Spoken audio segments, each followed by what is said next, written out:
Bienvenidos a todos a esta masterclass Implementando Lean en Hospitales, en la cual vamos a explorar cómo las metodologías Lean, originadas del Toyota Production System, pueden transformar los procesos de salud en hospitales. Vamos a presentar casos prácticos y beneficios de la implementación de estas metodologías.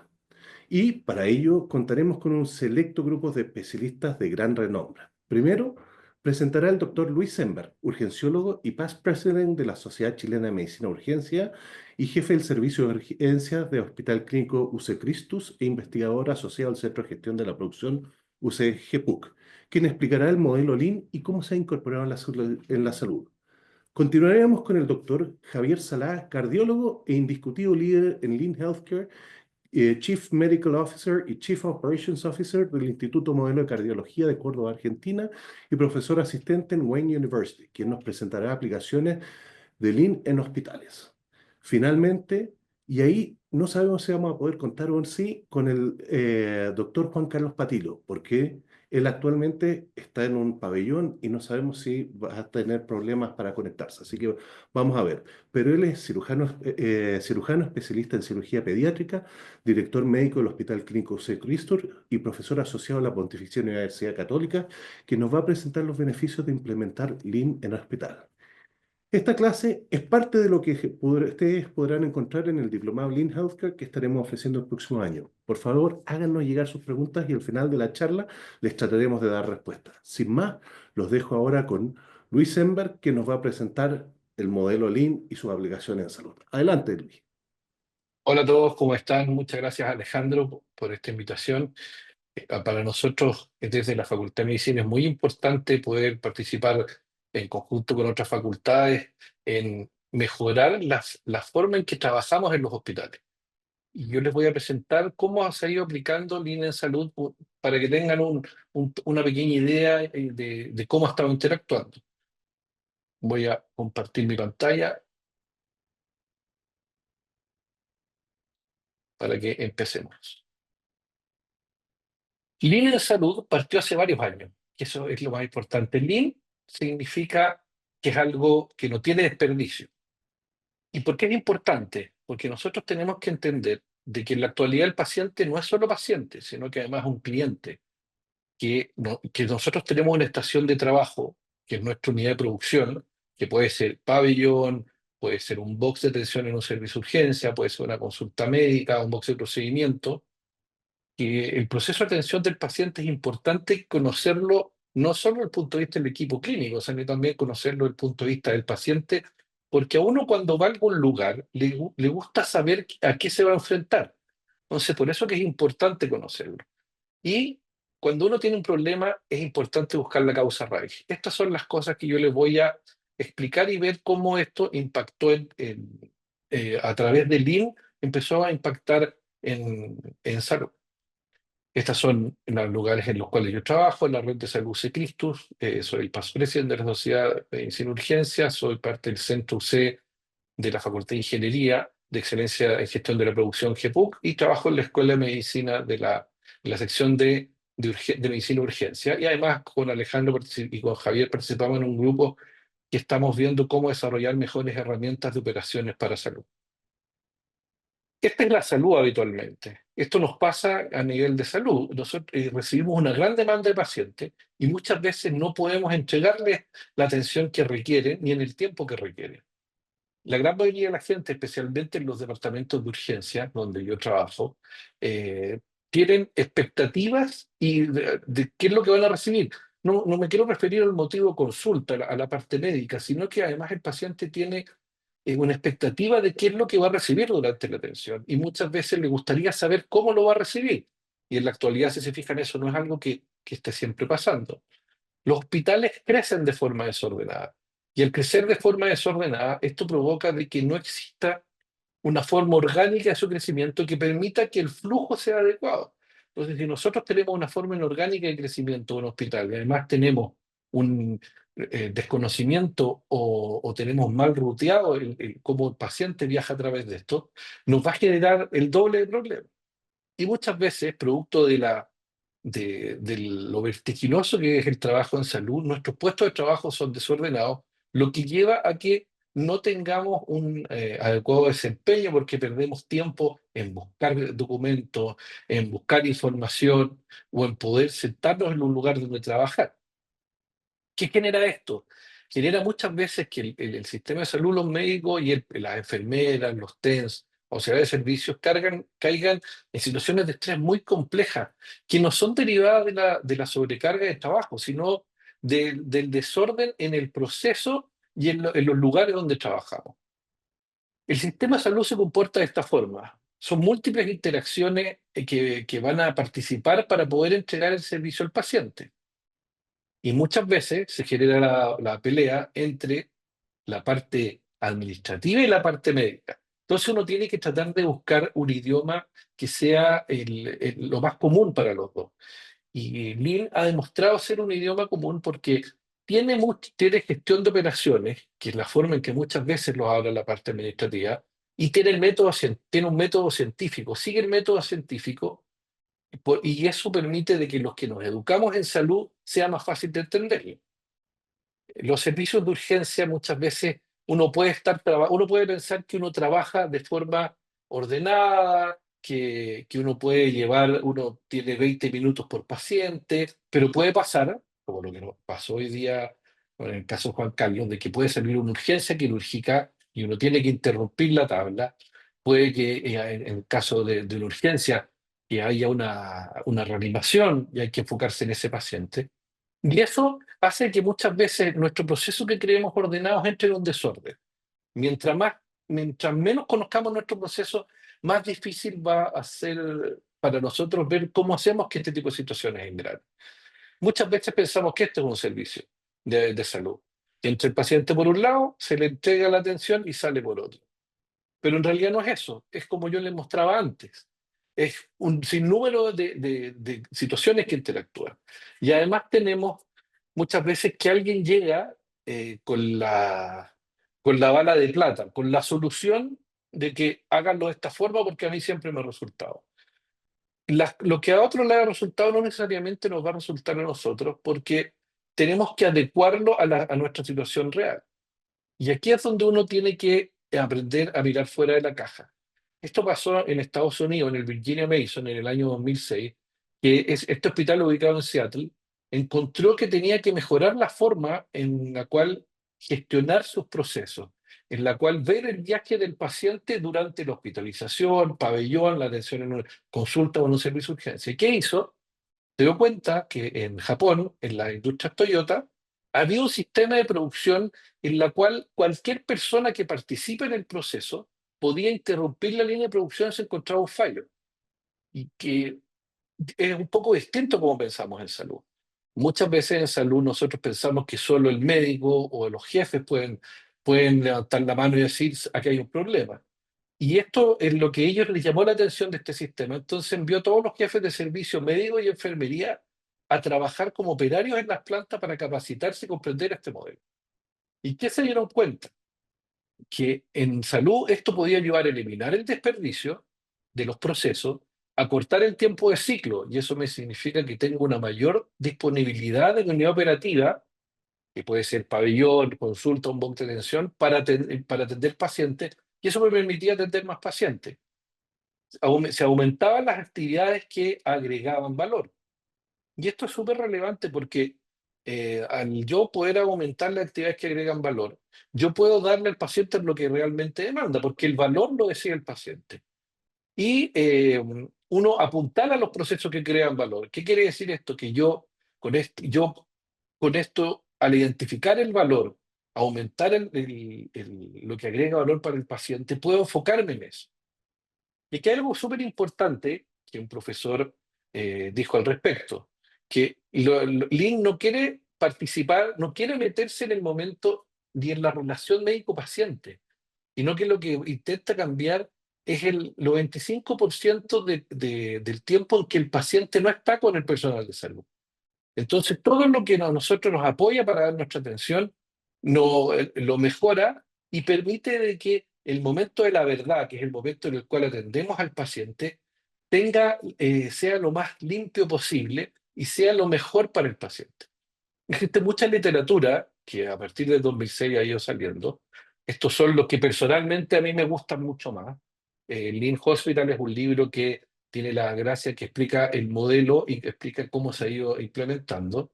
Después hay uno que está enfocado en el servicio de urgencia y el del lado derecho, este libro lo que hace es hablar de las herramientas con ejemplos de forma más simple.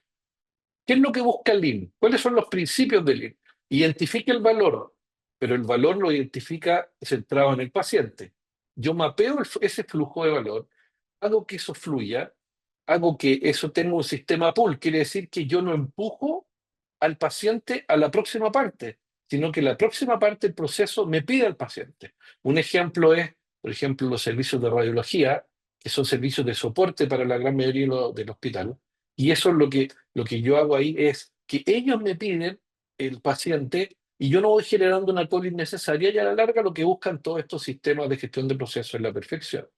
Lo más importante es enfocarme en el paciente, para eso lo tengo que caracterizar, tengo que conocer la estacionalidad, en el caso de urgencia, la gravedad del paciente, los horarios en los cuales más consulta, y me tengo que, ellos tienen que ser los que definen qué es lo importante para ellos.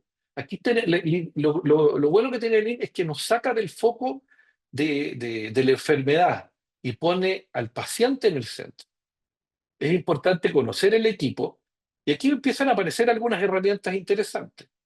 Este es un Kalman que nos permite que es una forma que está en muchas aplicaciones actualmente en los computadores, en las cuales todas las personas del equipo pueden aportar. Nosotros aplicamos esto en la red de urgencia para que todas las personas que participan puedan entregarnos sus ideas y vamos viendo cuáles son las que están en proceso y cuáles están ya operando. ¿Qué permite esto? Que las personas sean parte del cambio. Lo otro que es importante, que como les decía antes, que Lean nos permite identificar nuestra unidad de producción, porque la unidad de producción es distinta en un hospital universitario, en una clínica, en un hospital público o en un hospital rural. Y lo otro que enseña, que lo que enseña inicialmente Lean, es que yo tengo que ordenar mi puesto de trabajo. Mientras más ordenado y más identificado sea el puesto de trabajo, más fácil va a ser para uno saber dónde están las cosas y utilizarlas en el momento adecuado. Este es un ejemplo de un trabajo que se hizo lo hizo el MIT, lo hizo un profesor del MIT, que lo que hizo fue mejorar la mesa de intubación que existía en el pabellón y en los servicios de urgencia. Y utilizando la herramienta 5S, que es la herramienta más fácil y más conocida para partir el Lean, que uno clasifica los elementos, se preocupa en salud que sea segura esa clasificación, los ordena, saca lo que no sirve, estandariza, eso quiere decir que yo digo dónde están las cosas, y finalmente me preocupo de generar un protocolo o un procedimiento que lo mantenga. Uno puede pensar arriba que está que está ordenado porque en un lado están las drogas, en el otro lado están los implementos, pero si uno se fija en el después están las drogas inductoras, en la sedación posterior y están los implementos que yo voy a utilizar para realizar la actuación. También lo puede aplicar uno a la hora de querer ordenar, por ejemplo, una pieza de UCI, para que sepan las personas dónde pueden estar. Y una vez que yo ordeno, defino el proceso. ¿Por qué lo tengo que definir? Porque este es el viaje que hace el paciente. Puedo partir con algo tan simple como un diagrama de Tallerín, puedo, si no, ocupar un diagrama de responsabilidad, pero la herramienta Lean que nos permite de mejor forma hacerlo es esta que se llama Value Stream Mapping. Aquí, por ejemplo, está graficado el proceso de atención de baja complejidad en el servicio de urgencia del Hospital de la Universidad Católica, y nos damos cuenta que esto permite identificar dónde están los problemas, que son las nubes de tormenta naranja que están arriba, los sistemas computacionales que participan, los papeles que están involucrados y las partes del proceso con cada una de sus actividades. Y si se fijan en la parte inferior hay los tiempos de actividad y los tiempos de espera. Y si ustedes se fijan en el caso de estos pacientes, el total del tiempo que está este paciente son 105 minutos, de los cuales solo eh, 30 minutos son de actividad y solo 5 minutos son de lo que va el paciente a la urgencia, que es la evaluación del médico. Entonces le permite a uno darse cuenta dónde está realmente el valor y dónde están los tiempos que yo tengo que ir acotando. Una vez que uno identifica a través de este sistema lo- los problemas que existen, uno cataloga estos problemas de acuerdo a cómo Lean los tiene catalogados, que son en defectos, sobreproducción, transporte, espera, inventario y movimiento. Y ahí uno se puede dar cuenta, por ejemplo, en este caso, en la primera atención en box, es donde están la gran mayoría de los problemas, y uno se puede dar cuenta que los desperdicios del proceso más frecuentes son el sobreproceso y los defectos. Y finalmente, ¿qué es lo que nos enseña y qué es lo que nos permite buscar la causa raíz? Y esto es algo que está muy asociado al método científico en el cual los que estamos en salud aprendemos, que uno tiene que buscar realmente qué es lo que está generando el problema. Existe una forma que es a través de un diagrama de Ichikawa o un diagrama espine-pescado, o preguntarse 5 veces por qué. Generalmente a la tercera o cuarta vez uno llega a la causa raíz. Entonces, en suma, ¿qué es lo que nos permite el ir? Pensar fuera de la caja. IRA permitió que las personas no siguieran haciendo lo que hacían por muchos años. Nosotros en salud muchas veces estamos acostumbrados a decir, pero si esto yo lo he hecho de esta forma durante muchos años, ¿por qué tengo que cambiar? Pero qué permitió en los distintos hospitales que se ha aplicado? Aprender que existen otras herramientas que no siempre están en salud, que nos pueden ayudar a entender. Y a la larga, ¿qué nos permite esto? ¿Y cuáles son las enseñanzas de esto? Que tenemos que caracterizar y categorizar al paciente, conocer y ordenar la unidad de producción, definir y comunicar el proceso de atención y encontrar la causa raíz del problema. Esto es lo que Lean ha ido permitiendo. Es un barniz bien superficial que va a hacer en profundidad lo tratamos en el diplomado, con ejercicios prácticos, enseñándoles las herramientas y con la idea de que ustedes tomen un problema de su centro de salud y a través del viaje durante el diplomado vayan aprendiendo cómo solucionarlo. Eso es lo que yo les quería presentar. Muchas gracias, Luis. Excelente presentación que nos dejó ya el marco de trabajo para poder ver adelante. Así que ahora vamos a pasar al doctor Javier Salá, quien nos acompaña desde Córdoba y quien nos va a presentar sus implementaciones y todo lo que ha hecho ahí en el Instituto Modelo. Así que, Javier, un gusto tenerte acá con nosotros. Adelante, puedes prender tu micrófono y comenzar a compartir. Gracias Alejandro, gracias Luis. Es un placer para mí estar de acá, de Córdoba, Argentina, con ustedes, ¿sí? Así que bueno, ahora voy a compartir pantalla, me dicen si se ve bien.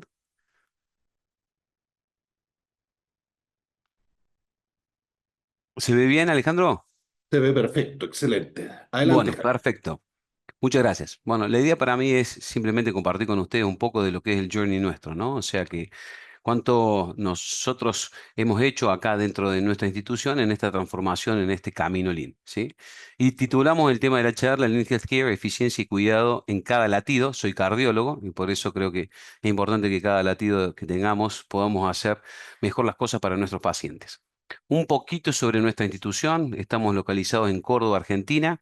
Es una institución que nació cardiovascular desde 1977, casi 48 años ahora cumplimos, y tenemos 250 mil consultas al año, tenemos alrededor de las 8.000 internaciones anuales y tenemos 72 camas. Para lo que es la cantidad de camas, es una gran cantidad de pacientes que atendemos. Si bien nacimos cardiovascular, tenemos 53 especialidades médicas y tenemos residencia de cardiología, de diagnóstico por imágenes y de traumatología.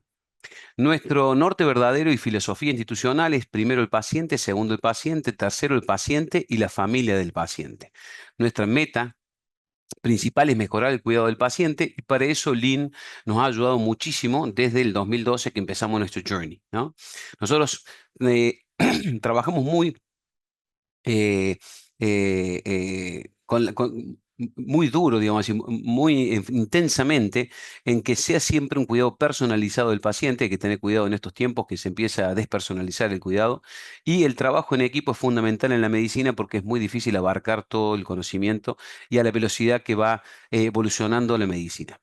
Entonces, el trabajo en equipo, el trabajo con cuidado personalizado es una característica institucional. Es una institución que ha sido acreditada a nivel internacional por el American College de Cardiología en todo lo que es el infarto y en la insuficiencia cardíaca. Fuimos los primeros fuera de Estados Unidos en ser acreditados por el American College en insuficiencia cardíaca y somos Centro Internacional de Excelencia del Colegio Americano de Cardiología desde el 2019. En nuestro viaje Lean, como les dije recién, empezó en el 2012 con un compromiso muy importante del directorio. Esto hay que recalcarlo, si hay un compromiso de la alta gerencia, bueno, el camino está un poco más allanado. No quiere decir que sea fácil, pero sí se facilita mucho más. Y empezamos con un relevamiento institucional. Nosotros empezamos a evaluar nuestros líderes si estaban o no orientados hacia el norte verdadero institucional, si sabían qué querían de la institución en los próximos 5 años, cómo podíamos mejorar el cuidado de nuestros pacientes y cómo íbamos a hacer para llegar a eso. La intención de este trabajo con los líderes es saber dónde estábamos parados, porque si el líder está bien orientado, por supuesto que hacia abajo el resto del servicio también lo está. Si el líder está un poco perdido, abajo dentro del servicio podemos encontrar distintas y diferentes opiniones, ¿no? Y lo más importante era empezar a entender un poco del aspecto del Lean, cómo podíamos eliminar el desperdicio y mejorar la experiencia del paciente. Por lo cual iniciamos con células modelo en distintas áreas institucionales y fue en paralelo pocas áreas médicas, muchas áreas de soporte. Como ven ahí, la rehabilitación del cardiópata para nosotros es el área médica en la cual iniciamos, pero empezamos a trabajar con compras, secretarías, central de turnos, laboratorios. Lo pongo acá en mayúscula porque vamos a hablar de ese caso específicamente. En quirófano, en internado, en farmacia, mantenimiento, recursos humanos, todo lo que es la parte de IT y por supuesto administración y más. ¿Qué es para nosotros una piedra fundamental dentro de este camino que hemos tenido? La educación in company de los líderes? Nosotros tenemos nuestro propio entrenamiento dentro de la institución. Nos llevó bastante tiempo desarrollarlo y nosotros fundamos dentro de la Argentina, el Lean Institute de Argentina, dentro del hospital. Somos parte de la red global que se llama el Lean Global Network. Y hemos tenido también experiencia de poder invitar, digamos así, a distintos profesionales que hacen Lean a nivel mundial, desde Estados Unidos, Brasil, Europa. En el caso de Chile, Luis Ember, el doctor Ember vino, estuvo con nosotros en el 2018, compartiendo un poco los aprendizajes de su camino en Lean. Para nosotros fue también muy importante el entrenamiento que hicimos en Estados Unidos. Llevamos profesionales a entrenarse a la Academy for Excellence in Healthcare de la Ohio State en el 2016 y después trajimos la Academia de Excelencia en el 2018 a Argentina. Compartir el conocimiento es otra parte muy importante de lo que es el camino Lean. Nosotros hicimos el primer Lean Summit de salud en la Argentina en el 2018, al cual lo invitamos al doctor Ember que compartiera un poco su experiencia. Y hicimos muchísimas visitas a otras compañías, no solamente de salud a nivel nacional e internacional, para poder aprender de ellos. Por lo cual, ven ahí que Gemba Walks está resaltado, es un paso para nosotros muy importante para poder aprender de otros, ¿no? Así que bueno, compartiendo con ustedes de todo eso que dije que hemos ido aplicando dentro de nuestra institución, una sola historia quiero compartir con ustedes, que es cuando nosotros empezamos este camino Lean en lo que es la parte de nuestros laboratorios. En el 2014 nosotros teníamos 4 laboratorios, o sea, el instituto fue creciendo y adquiriendo distintos tipos de relevancia cada uno de estos laboratorios, que empezaban a trabajar en forma individual, tanto lo que es la parte de hemostasia, hemoterapia, laboratorio central y bacteriología. Esas 4 áreas trabajaban por sí solas, tenían su propia secretaría cada una y teníamos un problema serio, que era el tema de que teníamos varios puntos de extracción. Por lo cual, si un paciente requería de un estudio de hemoterapia, un estudio de hemostasia y un laboratorio central, o sea, un citológico completo, por ahí ese paciente venía. Todas esas veces que ven acá es el camino que hacía el paciente, cuántas veces visitaba la secretaría, estaba en las salas de espera mucho tiempo. O sea, cuando hacíamos el mapeo de flujo de valor de este paciente, veíamos que el paciente pasaba esperando a varias secretarias en distintos momentos, a varios extraccionistas en distintos momentos, y lo peor de todo es que podíamos llegar a pinchar al paciente 1, 2 o 3 veces, ¿no?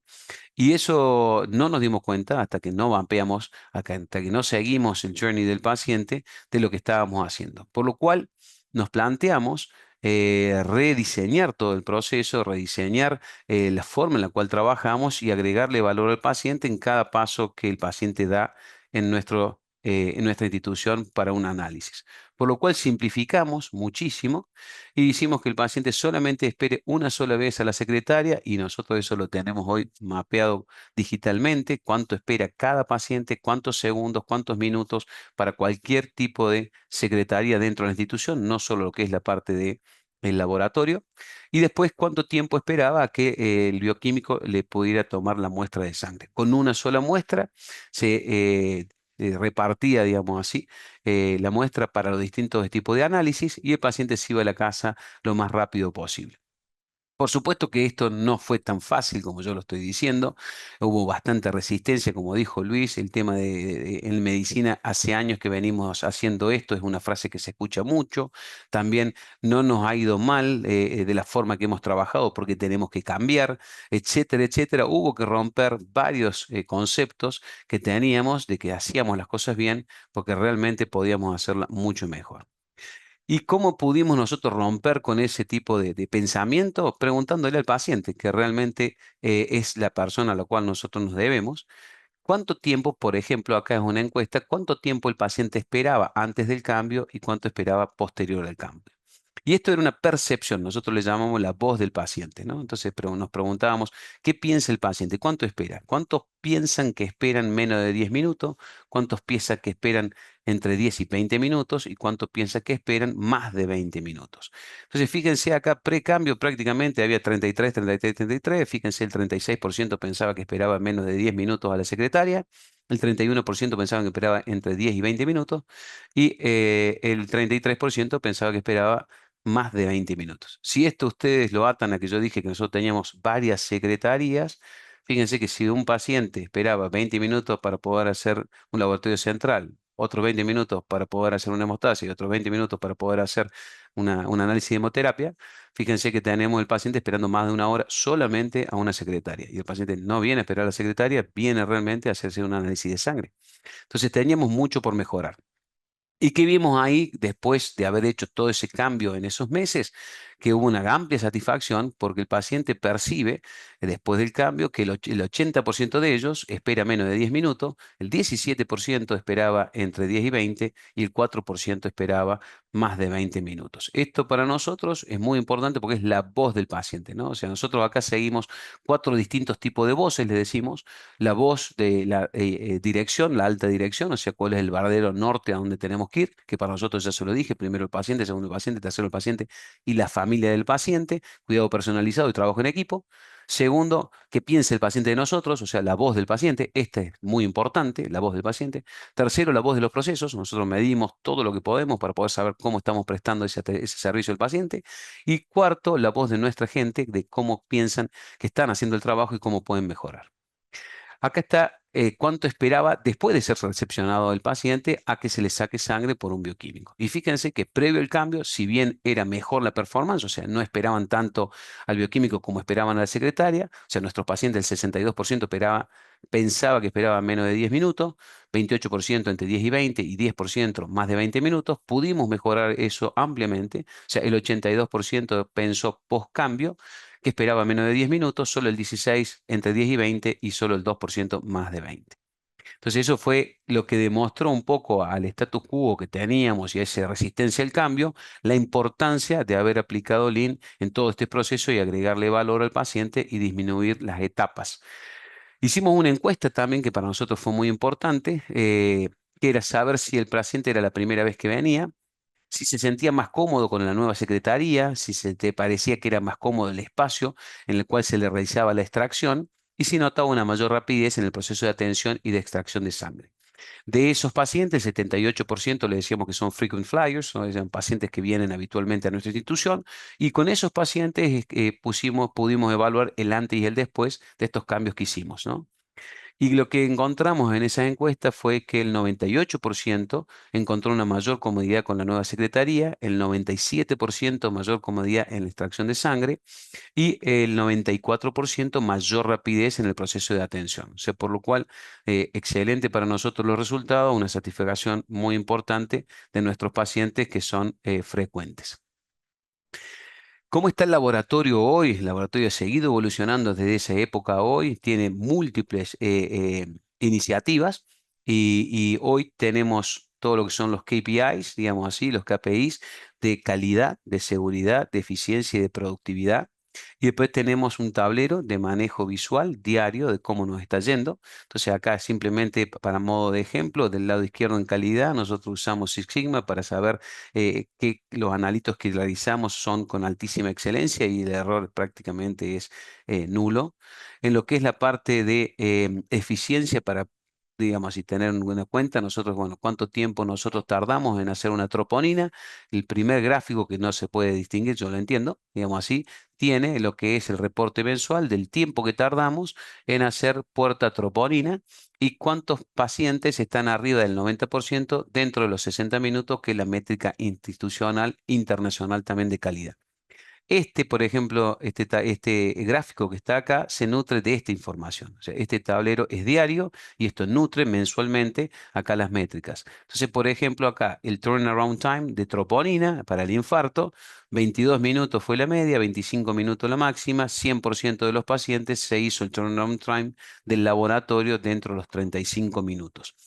Para que sepan, esto está muy por debajo de las altas exigencias de calidad a nivel internacional, que son los 60 minutos que nombré previamente.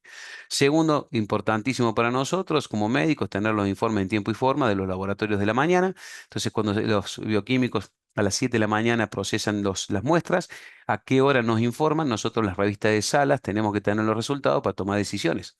Entonces, acá el 16 de octubre, por ejemplo, el 33 pacientes fueron los que se tomó muestra y se informó antes de las 9 de la mañana, y el 8:56 fue el horario donde se informó el último laboratorio, por lo cual se cumplió la métrica de hacerlo antes de las 9 de la mañana. Para que tengan una idea, cuando empezamos a trabajar con eso, con la mejora continua en el 2014 con el laboratorio, los informes lo estábamos dando cerca de las 11 a 12 del mediodía. O sea, hemos podido ir reduciendo horas en lo que es el reporte a los médicos de la información de los estudios que pidieron para sus pacientes. ¿Qué tiempo tardamos nosotros desde que fue recepcionado el paciente hasta que se le saca sangre? O sea, esta es una métrica de los bioquímicos, también está la métrica de la secretaría. Entonces, por ejemplo, ese día a la mañana se tomaron muestras de 120 pacientes, el paciente que esperó más esperó 6 minutos 45 segundos, la media fue 1 minuto 39. Si lo vemos comparado con lo que hablábamos antes, nadie esperó más de 10 minutos, todo el mundo esperó menos de 6 minutos 45 segundos. La voz del paciente es si hay algún reclamo, si tuvimos que recitar a un paciente. Recitar es volverlo a llamar al paciente para tomar la muestra. Eso puede ser por un error o puede ser porque, o sea, un error en el procesamiento de la muestra, se coaguló la muestra, se hemolizó la muestra, o puede ser también para confirmar que tenga, por ejemplo, serología positiva para HIV. Entonces, cada paciente recitado, nosotros hacemos un huddle y estudiamos por qué se dio. Porque si fue por un error en el procesamiento, tenemos que ver por qué pasó y cómo hacemos para evitar que no vuelva a pasar. Esto es un reporte de fallas, o sea, por ejemplo, todos los aparatos están listados acá, son alta tecnología, los últimos que hay, pero la diferencia la hacemos en ver si realmente hay algún aparato que requiera un service anticipado a lo que es el service oficial, y eso lo vemos acá, ¿no es cierto? Si hubo alguna alarma que apareció, en este momento ven que está todo en verde, no hubo ninguna alarma. Si hay una alarma se pone en azul, si el aparato está fuera de servicio se pone en rojo. Uno como alta dirección abre la puerta del laboratorio, mira este tablero y sabe exactamente cómo anduvo el día. Si tardamos mucho o no en hacer un diagnóstico de un infarto por troponinas, cuánto tiempo esperaron los pacientes en la secretaría, si hubo alguna queja de algún paciente o algún reclamo, si tuvimos que recitar a algún paciente, si falló algún equipo, en qué tiempo y forma tuvieron los médicos sus laboratorios de los pacientes que están internados y si hubo algún accidente dentro de lo que es el trabajo de nuestros bioquímicos. Esto se llama cruz de seguridad. Entonces, como verán, son KPIs muy importantes y todos estos KPIs nutren este tablero que está acá a la izquierda. Este de seguridad es nutrido por esta cruz de seguridad que se ve acá a mano derecha que estoy señalando con el mouse. Acá están los huddles, así que acá ven nuestros bioquímicos que están alrededor de lo que son las métricas diarias, evaluando cómo nos fue y haciendo un debriefing, digamos, al final del día, para saber si estamos en el buen camino y cumpliendo con los objetivos que nos trazamos. Por supuesto que aplicamos 5S, trabajo estandarizado, como dijo bien Luis, el Value Stream Map para nosotros es muy importante para ver el flujo del paciente, cómo lo podemos hacer óptimo. Y si ustedes vienen a nuestro laboratorio 24/7, van a encontrar la sala de extracción de esta forma. Cada bioquímico entiende que cada vez que toma una muestra de sangre tiene que hacer 5S al finalizar entre paciente y paciente. Por lo cual nosotros no tenemos que pérdida de tiempo en buscar insumos. Sepan que cada vez que caminan pierden 0,5 segundos, por lo cual nosotros queremos que ellos tengan todo a disposición, estén sentados cómodos trabajando para poder tomar la muestra de sangre en tiempo y forma y el paciente no esté esperando. Y por supuesto se haga con alta calidad y con un solo pinchazo. Otras ideas, digamos, sí que hemos ido implementando es cómo manejamos el stock. Nosotros todo insumo dentro del laboratorio tiene Kanban.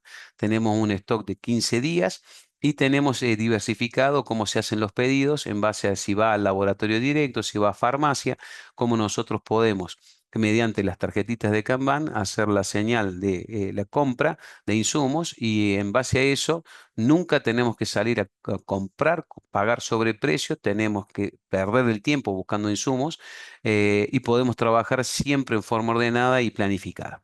Y otra cosa muy importante, esto que ven ahí en el centro, que es un tablero generador de ideas.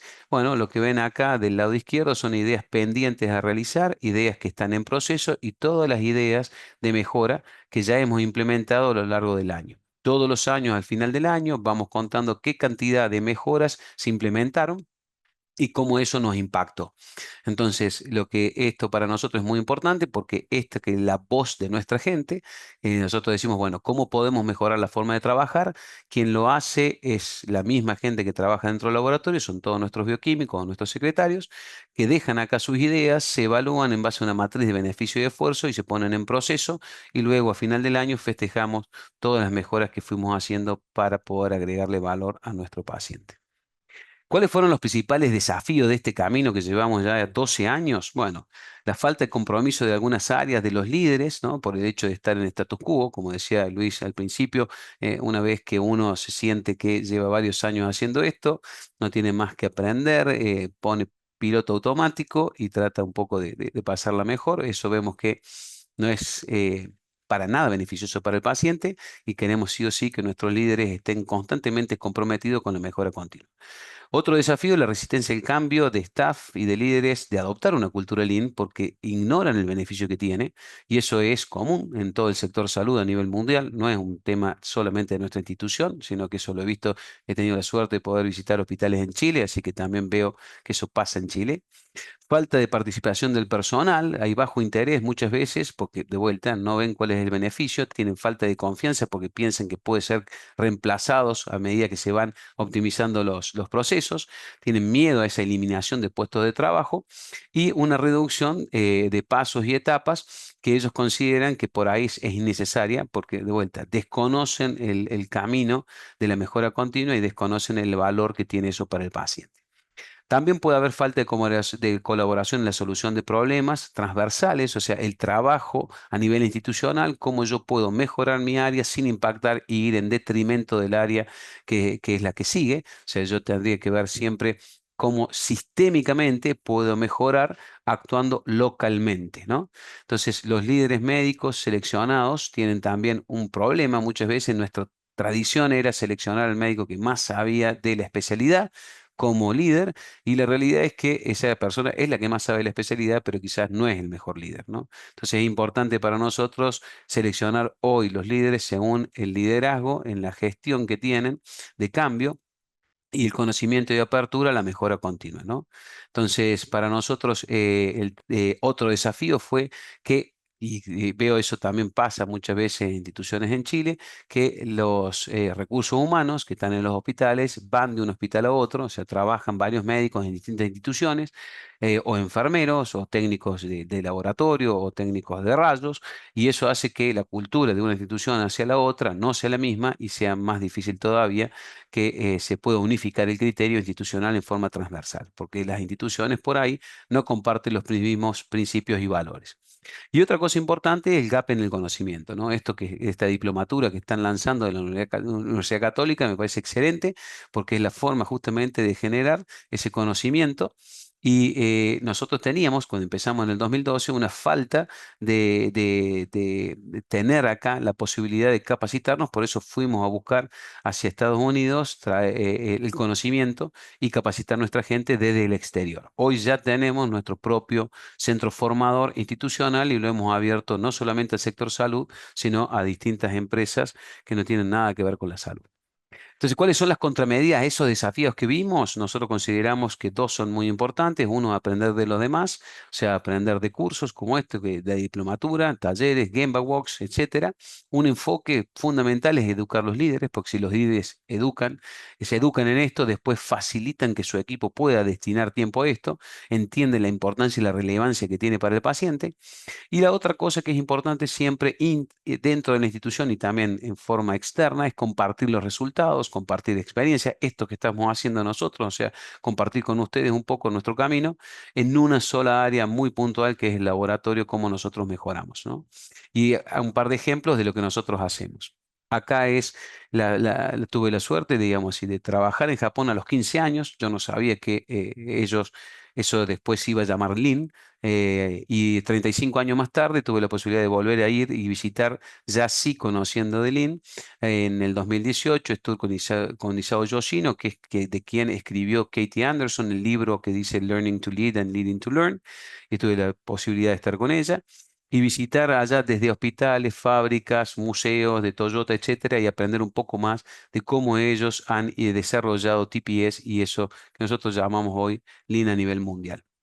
Y después nutrirnos también de visitas, como dije, ¿no? De gente experta en Lean. Acá está el profesor Ferro del lado derecho, que es fundador del Lean Institute de Brasil, que es uno de los institutos más antiguos, es el segundo, después del de Boston fue el primero que salió de Estados Unidos.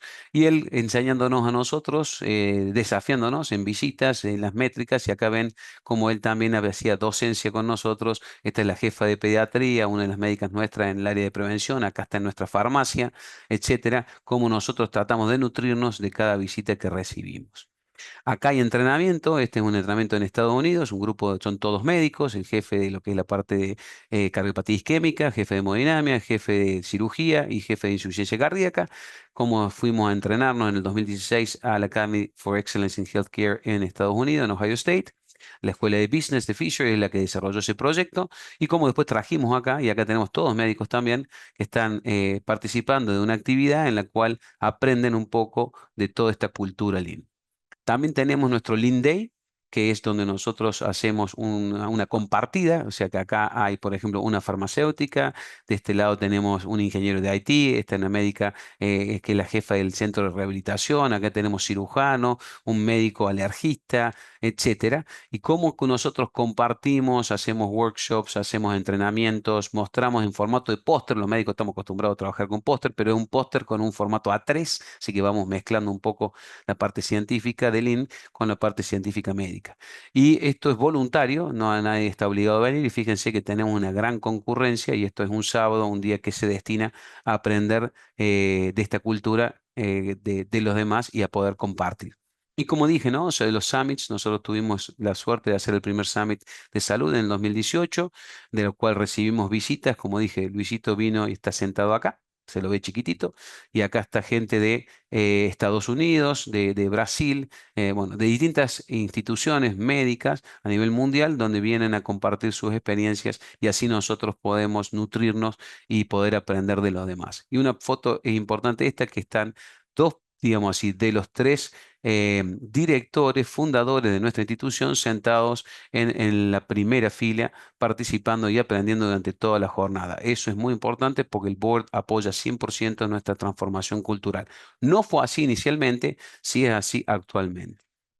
La cultura Lean, esta es una frase de nuestra gente, nos da la certeza de que cada cambio que estamos haciendo agrega valor a nuestros pacientes. Y los hospitales de todo el mundo deben adoptar una cultura Lean para agregar valor a sus pacientes, sus proveedores, a toda la organización y a los pagadores. Bueno, una frase que siempre nosotros nos gusta traer a colación es esta frase de Abraham Lincoln, que la dijo hace más de 100 años, que la mejor forma y la mejor manera de predecir el futuro es crearla. Bueno, nosotros creemos que estamos creando nuestro futuro a partir de esta transformación cultural y esta adopción de la cultura Lean institucional. Así que muchísimas gracias por dejar compartir un poco de nuestro camino. Muchas gracias, Javier. Impresionante trabajo y felicitaciones por todo lo que has hecho. Toda la gente ha ido mostrando lo impresionante que ha sido y muchas gracias por compartirlo también. Y el doctor Juan Carlos Patilo lamentablemente está ahora en cirugía, así que vamos a tener que excusarlos, así que vamos a pasar ahora a las preguntas y ahí tenemos una pregunta para ti, Javier, un poco. Ahí dice Marcos Ramírez. Juan Carlos que ¿Mm? está, ¿eh? En ¿Ah? el chat me parece que puso el doctor que está. Ah, está. Juan Carlos, ¿estás por ahí? Ahora tiene permiso para activar el Ah, micrófono, así que puede hablar el profesor. ahí, Juan Carlos, ahí te vemos. Sí, gracias Alejandro. Oye, y la cámara, no sé si la podía activar. Dame un Vamos a segundo. ver. Sí. Ya debería estar. Ahí, Ahí Juan sí, Carlos. ya. Súper. Muchas gracias, Juan Carlos. Lo siento, no te había visto, así que muchas gracias por estar con nosotros nuevamente y por compartir tu experiencia. Así que adelante. Tengo unos pocos minutos, me están esperando en el pabellón, pero eh, voy a contarles un par de cosas y la verdad, bueno, todos los presentadores han sido re interesantes lo que he podido escuchar. Y yo creo que es re importante también entender, ¿cierto?, cómo nosotros podemos cómo nosotros podemos hacer cosas efectivas, ¿cierto?, en nuestros distintos hospitales. A mí me tocó el 2013 comenzar en el tema de pabellones y la verdad es que era algo que no conocía nada, así que lo primero que hice fue ir a buscar a Wikipedia. ¿Ah? ¿Qué es lo que es la optimización de un pabellón? ¿Qué significa que un pabellón funcione bien? ¿Ya? Y en ese minuto la verdad es que lo que encontré fue bastante interesante desde el punto de vista que me dio alguna base conceptual, pero me di cuenta que había que estudiar muchas más cosas y ahí partí, ¿cierto?, a la Universidad de Iowa a hacer un curso de investigación operativa de pabellones. Y como buen médico, era la primera vez que escuchaba en mi vida lo que era la investigación operativa. ¿Ya? Así que fue bastante interesante porque una de las cosas que aprendí, ¿cierto?, era que la base para que el funcionamiento del pabellón fuera bueno era que nosotros hiciéramos una buena programación y que habían distintos problemas que teníamos que entender con distintas distancias en el tiempo. Yo voy a tratar, estoy en mi teléfono, que eso fue lo que más me complicó, voy a tratar de mostrarle una pequeña presentación, a ver si lo logro. Si me dan un minutito, ahí estamos. Entonces ahora deja ver si lo puedo compartir. Se supone que debiera poder compartirlo. Compartir.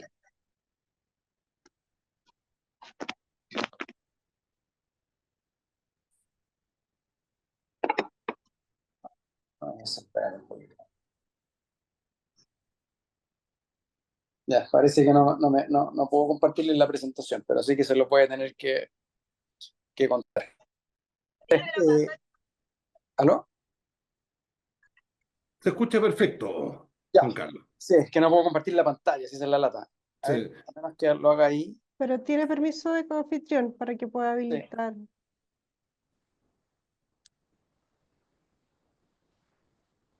Ya, es que ahí les voy a Ahí, compartir mi pantalla. ahí se Ya, está transmitiendo la pantalla. ya, perfecto. Y ahí ven Ahí se ve una perfecto. recortes del mercurio, ¿cierto? Eso. Ya. Entonces, este era el típico problema, ¿cierto? Y ustedes se van a reír, pero estos diarios, ahí está la fecha, no me acuerdo si eran del 2017, una cosa por ahí, y sigue siendo todo exactamente igual. ¿Ah? El fin de semana pasado decían que los hospitales habían bajado su productividad, y de hecho cuando en estos gráficos que hizo la Comisión Nacional de Productividad, que los publicó por ahí por el 2020, se fijan, se ve cómo la productividad de los pabellones en el país es baja comparado con lo que ocurre en otros países. Y la verdad es que esto tiene que ver también con cómo nosotros le preguntamos a las personas. Entonces, si tú le preguntas a un cirujano cómo es el pabellón ideal y te va a decir esto, es mi pabellón el día que yo quiero, ¿cierto? Cuando lo necesites, sí, el modelo del Ferrari. ¿Ah? No se lo presto a nadie, si no lo uso, lo dejo estacionado. Si le preguntamos a los anestesistas, a ellos les gustaría tener dos pabellones que partan escalonados, uno primero, el otro después, ir paseándose, ¿cierto? De un pabellón a otro, de tal forma de hacer más efectivo su tiempo. La enfermera, aquí se enojan conmigo las enfermeras, pero esto es verdad, les gustaría que fuera de 8 a 10, de 10 a 10 y media parar un ratito, de 10 y media a 12 parar, después van todos a almorzar, te fijas, y después un pabellón en la tarde, y que siempre fuera más o menos parecido. Y al administrador, ¿cierto? Al jefe del pabellón le gustaría que el pabellón, el jefe me refiero al CEO del hospital, que el pabellón estuviera al 100% del tiempo ocupado. ¿Ah? Él estaría feliz con eso, entonces uno le explica que no se puede, pero no, es que la ocupación tiene que ser sobre el 90%. ¿Ya? Entonces, uno como gestor tiene que tratar de que todos queden contentos, ¿cierto? Y de optimizar y de equilibrar todas estas necesidades. ¿De acuerdo? Entonces, hay varias cosas que tenemos que tener claras, y aquí viene el tema de optimización. Esto un poquito antes del Lean, y que tiene que ver con cómo nosotros tomamos decisiones. Esto se parece un poco al modelo de los aeropuertos, ¿cierto? De decisiones estratégicas, decisiones tácticas y finalmente las decisiones operacionales. Entonces, en mi rol en esa oportunidad, yo me dediqué a mejorar todo lo que, o a intervenir todo lo que fueron las decisiones tácticas, ¿ya? Y eso tuvo que ver con cómo nosotros vamos dotando los pabellones de personas, te fijas, para que los distintos cirujanos puedan acceder, y cómo estos pacientes van llegando ya a operarse. Y aquí en este diapo se ve bien bonito, ¿cierto? Que el tipo de decisión y cuál es el que se va tomando en cada minuto. Entonces, las decisiones tácticas tienen que ver cómo yo voy asignando los bloques, cómo voy llenando los pacientes y cómo esos bloques se los asigno a los distintos cirujanos, ¿ya? Yo no quiero detallar mucho esto, ¿ya? Pero les voy a contar que cuando partimos el año 2013, la programación era igual que esto, ¿ya? La verdad es que era un desastre, porque cada departamento, y esto era lo que pasaba, tenía una tabla departamental propia. Entonces, cuando llegaban los pacientes en estas colas, te fijas, de repente teníamos más pacientes que los que nos cabían en los pabellones, entonces era una frustración enorme, ¿ya? Y lo que tuvimos que hacer fue ordenarlo, ¿cierto? Pusimos algunas reglas, ¿ya? Y le pusimos una torre de control, como quien dice, al tema, y lo que hicimos es que cada cirujano directamente fuera programando en la oficina de programación, ¿ya? Y eso nos permitió tener una serie de mejorías, y entre esas yo les voy a mostrar aquí algunas, porque me parece que son re interesantes. Y por ejemplo, trabajamos el tema, acá está, de las suspensiones quirúrgicas. Las suspensiones quirúrgicas son súper deleterias porque te ocupan tiempo planificado, te ocupan personal, causan un malestar social importante. Y aquí podemos ver que en estos hospitales, por ejemplo, las suspensiones llegaban al 17%. Aquí se movían sobre el 20%. Imagínense que sobre el 20% significa que 1 de 5 personas no se terminaban operando. Es decir, la planificación era muy mala. Este otro hospital también, esos son datos públicos. Y esto fue lo que nosotros hicimos. Se fijan cómo bajamos, ¿cierto?, la tasa de suspensiones, y posteriormente además publicamos que llegamos a un 4% de suspensiones en periodos puntuales, solamente logrando ordenar la programación, ¿ya? Así que eso está publicado en la revista Médica de Chile. Y yo creo que son hallazgos súper interesantes porque además son replicables, ¿ya? Quiero contar también que para esto no ocupamos Lean, ocupamos investigación operativa, pero que es complementaria, porque son herramientas que tú tienes que ocupar para algunas cosas, ¿ya? Y el Lean sí lo ocupamos en el día a día de cómo nosotros hacemos el recambio de los pabellones. Y eso también es bien importante, porque el recambio es como desde la salida de un paciente hasta la llegada del próximo, tienes que tener todo listo para que ocurra de forma adecuada, ¿ya? Y ahí les quería comentar que en mi hospital, el cual yo soy director, este recambio en los últimos 15 años ha sido de 42 minutos promedio y no hemos podido cambiar nada. Ha sido como una piedra, ¿cierto? Pétreo, absolutamente difícil de cambiar. Y tiene que ver con muchas cosas, entre ellas, como habla el doctor Salá, ¿cierto?, el tema de la cultura, de la gente, como lo que están acostumbrados, te fijas, tenemos problemas arquitectónicos acá, pero cruzando la calle, hace poco inauguramos un hospital para cirugía ambulatoria y cambiamos el modelo completo, desde el nacimiento del hospital. Y en vez de tener, por ejemplo, una enfermera, una arsenalera y un técnico, dijimos, no, vamos a tener 2 enfermeras que se van a turnar como arsenalera, ¿ya? Vamos a tener un técnico de anestesia, redistribuimos las tareas, y ¿sabes lo que nos permitió eso? Que hoy en día en este hospital, que igual son cirugías ambulatorias, pero tenemos un recambio de 20 minutos, ¿ya? Entonces, sí se puede, atacando la cultura, ¿ya?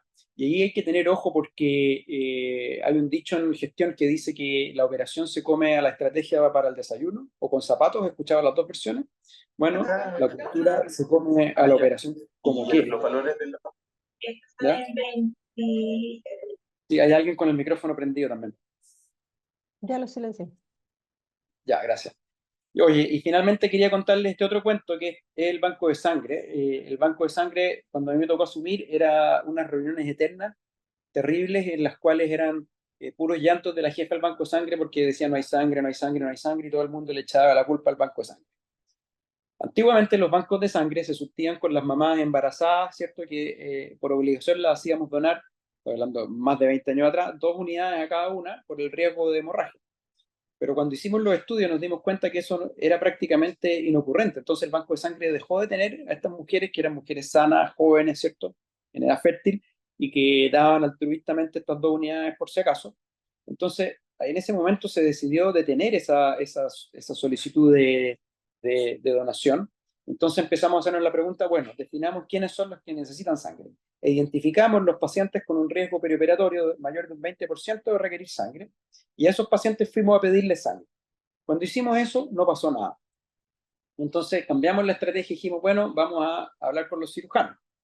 Entonces les dijimos a los cirujanos que tenían que pedir sangre. Bueno, tampoco pidieron sangre, porque los cirujanos en esa época pensaban que si uno pedía sangre, los pacientes iban a pensar que eran mal cirujanos porque los pacientes desangraban. Entonces al final ocupamos una estrategia de teoría de juego. Entonces nos dimos cuenta que como estaban puestos los puntajes en ese minuto, el cirujano tenía dos opciones: pedir o no pedir sangre, ¿ya? Dentro de las cuales siempre le iba a convenir no pedir sangre.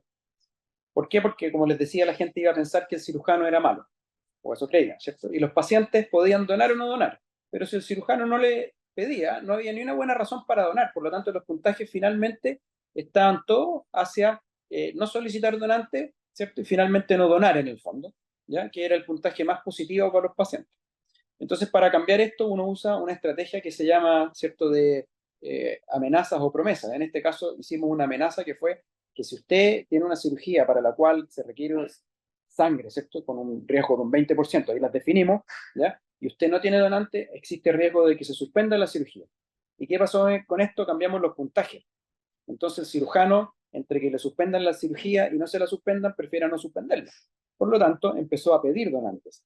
Y cuando el cirujano le pide donante, ¿cierto?, donante, ¿cierto?, a su paciente, ¿ya? Entre no donar y donar, al paciente que le conviene donar. Entonces, movimos los puntajes, y ahí está en esta escala que está bien bonita en este gráfico, ¿cierto?, a donar, donar. Y miren qué interesante lo que ocurrió. Ese año tuvimos un quiebre ya en los días con cumplimiento de stock, y nos saltamos, ¿cierto? Yo ahí apenas alcanzó a ver porque no traje solo las lupas, pero no eran pero 30%, y subimos como al 60 o 70, ¿ya? Y esto fue bien simpático porque nuestra capacidad del banco ahí se vio un poco cortada. Entonces, la siguiente etapa de esta estrategia fue incorporar, ¿cómo se llama? Lean Six Sigma. Ahí dejé de compartir. Incorporar Lean Six Sigma a la disponibilidad de pabellones, perdón, de sillones para donación, ¿ya? Entonces, hicimos la segunda etapa y el año pasado logramos un 100% de días sin stock crítico, ¿ya? Entonces, ustedes se pueden dar cuenta cómo dimos dos pasos, ¿cierto?, estimulando la donación con teoría de juegos, qué sé yo, cambiando la cultura, y en la siguiente etapa lo que hicimos fue optimizar nuestro recurso, que fue los sillones de donación, ¿ya? Así que bueno, yo les quería contar esos dos pequeños ejemplos. Les pido disculpas porque no estoy en el computador. La verdad es que como tengo que ir Juan corriendo. Carlos, no te preocupes. ¿Ya? Sabemos lo importante y donde debe estar un médico cirujano. Eso, ¿ya? Oye, y bueno, yo ahí le agradezco a Alejandro la invitación y estaré encantado de participar a lo que me inviten después en este curso, y que podamos seguir discutiendo todos estos temas, porque la verdad hay mucho, pero mucho por hacer en esto, y yo creo que este diplomado es súper importante tanto para la gente de la salud como para los ingenieros que trabajan con nosotros, ¿ya? Y finalmente contarles que este año yo estuve muy contento porque me traje el CEO del hospital a ver un trasplante hepático y él lo vio de inicio a fin. Entonces, su entendimiento de qué es lo que hacemos cambió completamente. Yo creo que eso es súper bueno, como los equipos nos vamos integrando, ¿ya? Así que felicitaciones, Alejandro, y que sea un éxito ahí el diplomado. Nos vemos. Muchas gracias, Juan Carlos. Adelante, que te vaya muy bien. Chao, chao. Felicitaciones. Gracias por todo. Súper. Ahora nos queda un poco de tiempo para responder unas preguntas y vamos a responder solamente ahí dos preguntas, una para Javier y otra para Luis. Javier, cuéntanos, ¿cómo involucraste tú a todo el personal para hacer esta transformación y este cambio? ¿Cómo hiciste este cambio cultural dentro de todo que tú dices que fue uno de los desafíos? ¿Cómo lo lograste? ¿Cómo lo iniciaste? ¿Y cuánto tiempo te tomó? Bueno, la respuesta, digamos así, lo primero no hay una sola forma de implementar Lean, ¿está bien? O sea que hay múltiples formas y no está la receta mágica. Ahora sí puedo decir que si se involucra la alta gerencia es mucho más fácil. Entonces, mi objetivo primero fue hacer una pequeña evaluación de las distintas áreas de los líderes si estaban orientados al norte verdadero institucional. Después de hacer esa pequeña evaluación, una presentación en el directorio de dónde estábamos parados y dónde teníamos oportunidades de agregarle mucho valor a los pacientes, y eso generó el buy-in del directorio. Una vez que el buy-in existió, esto que decía recién Juan Carlos, que trajo al CEO y lo metió dentro del quirófano para que entendiera lo que es la parte de un trasplante hepático, bueno, esto era más o menos lo mismo, ponerle al board en claro que teníamos muchas oportunidades de agregarle valor al paciente y mejorar el trabajo en equipo, que eran justamente dos cosas muy importantes para la institución. Entonces, con el buy-in del board, empezar con pequeñas células modelos y en nuestro caso fue no tanto la parte médica, porque la parte médica es más difícil, esa es la realidad. O sea, los médicos no somos tan fáciles, no hemos sido entrenados en esto y pensamos que de procesos no tenemos que aprender, si tenemos que aprender de la última tecnología, la última forma de hacer un diagnóstico, cuáles son los anticuerpos monoclonales hoy para un tratamiento, y la realidad es que de procesos no sabemos ni nos interesa inicialmente. Entonces, entendiendo esa forma de ver el médico, la medicina, empezamos a mejorarle la vida al médico a partir de todo lo que son las áreas de soporte. Cuando empezamos a trabajar con las áreas de soporte, esto que mostré, o sea, por ejemplo, el laboratorio, eso empezó a captar la atención del médico. Y por supuesto, mostrando los resultados y los beneficios que tiene para su paciente, ahí el médico empieza a prestar atención, porque el médico tiene claro que lo primero es el paciente. Entonces, nuestra forma fue, primero, hacer una evaluación institucional de dónde estábamos parados. Fue fundamentalmente evaluar líderes. Segundo, hacer una presentación dentro de lo que es el directorio como un proyecto. Y tercero, empezar a desarrollar células modelos para poder convencer transversalmente a la institución que ese es el camino a seguir. Muchas gracias, Javier, excelente. Acá tenemos una pregunta para Luis. Lucho, Lean se inició en una fábrica que produce productos. ¿Cómo hacemos esa transferencia de una fábrica a una urgencia, por ejemplo? ¿Cómo cambias la visión? Es decir, porque esto es muy de ingeniero, pero la medicina tiene otra visión. ¿Cómo hace ese cambio? Y finalmente, ¿cómo mides esos procesos y esos tiempos? Eh, Tratar de hacer entender a los médicos que tenemos que mirar fuera del área médica, del área de la salud, de hacer las cosas distintas a como habitualmente nos han enseñado a hacerlas. Es complejo, pero la mejor forma de hacerlo es hacer que esto se vaya demostrando día a día. Entonces, por ejemplo, ¿qué es lo que hago yo en muchas ocasiones? Cuando alguien me da una idea de cómo mejorarla, yo le digo que dibuje de la forma que él encuentre, la forma más simple posible, cuál es el viaje del paciente y en qué parte de ese viaje él quiere mejorar. Y ahí le pido que diga si él ve que esto tiene un impacto para el paciente o no, y si beneficia al paciente o no.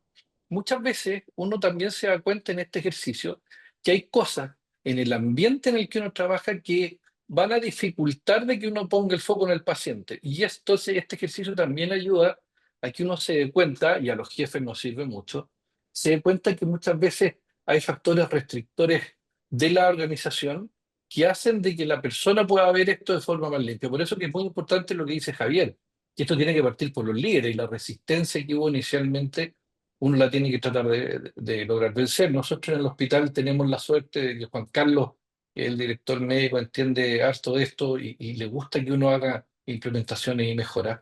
Entonces, para mí es mucho más fácil. Lo que sí cuesta es hacer entender al equipo médico. Lo que nosotros ahora estamos empezando a trabajar es que incluso desde el auxiliar de servicio pueda aportar ideas y nos han demostrado que hay cambios que ellos detectan y que sí influyen en cómo actúa el paciente. Entonces, lo más importante para hacer que esto funcione es hacer partícipe a las personas del cambio, que esto surja de ellos.